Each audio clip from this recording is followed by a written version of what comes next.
going to talk to you about the 12 steps of letting go.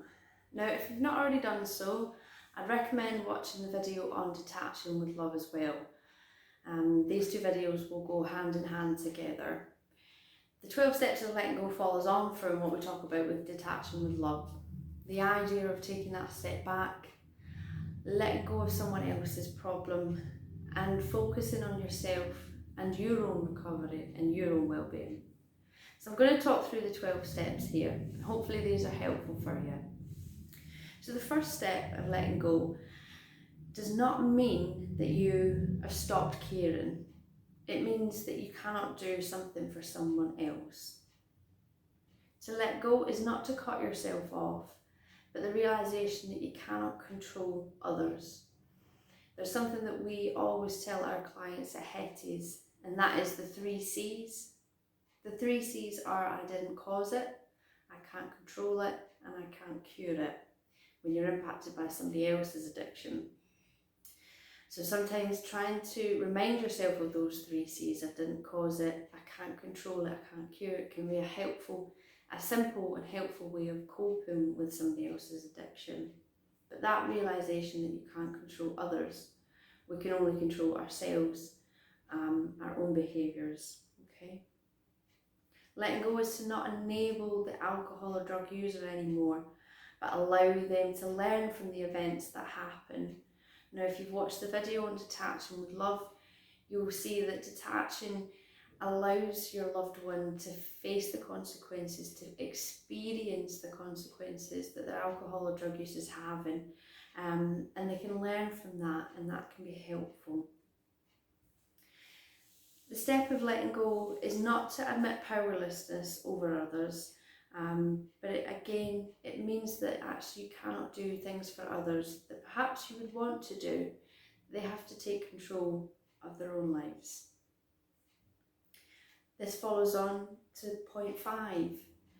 It's not to try and change or blame others, but to make the most of yourself and your own life.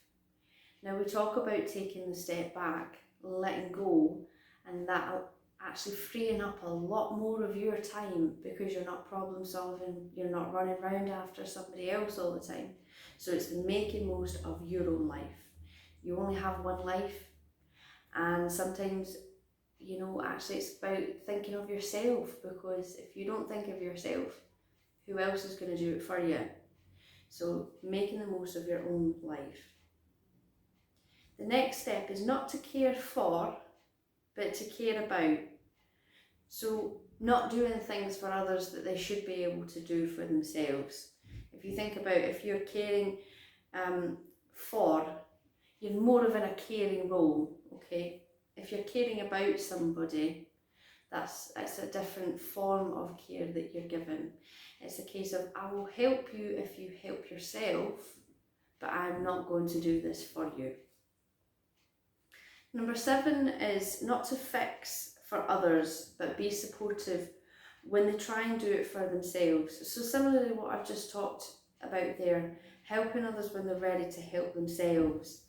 But actually, when somebody does give it a go, and when somebody does try and take those steps on that road to recovery, it's being helpful and being supportive to them, giving them that encouragement that they're taking the right steps. You might not agree with everything that they're doing, but it's their journey, they're responsible for that, and they need to find their own way. So the next point is not to judge others, but allow them the dignity of standing or falling as human beings. We all need to learn through experiences in life. If somebody goes down one road and you think they should have taken another, they need to learn if that's the right road for them. You cannot tell them that for them, they have to find that out themselves. So it's not to judge their choices and their decisions that they're making. The next point is not to be overprotective, but allow others to face the responsibility and face the responsibility of their reality as well. So again, by taking the step back, you're allowing that person to experience the consequences of their situation. You're removing that safety net from them, and actually that might help them to acknowledge what reality is and start to make changes for themselves. Point 10 is not to nag, scold or argue, but actually looking within and seeing what your own shortcomings might be and seeking to correct those. Now, if you find that you're stuck in quite an unhelpful cycle and pattern of behaviour in terms of communicating with your loved one, try and acknowledge that, try and address that, and think about why is that? What is going on here that's not working? And if it is that you find that actually there's a lot of arguments, is taking that step back. If you find that arguing is not helpful, why carry on doing it? So pressing that pause button, taking that step back and letting go. The next point with stepping back and letting go is that you're not wanting everything in your own way, but to take each day one day at a time. Now, this is something we say a lot to our clients, taking things one day at a time. Sometimes it's even 1 hour at a time because situations can change so rapidly. If today is a good day, it's celebrating that and not getting too overwhelmed with what the future might hold. If today's good, be in the moment and enjoy that.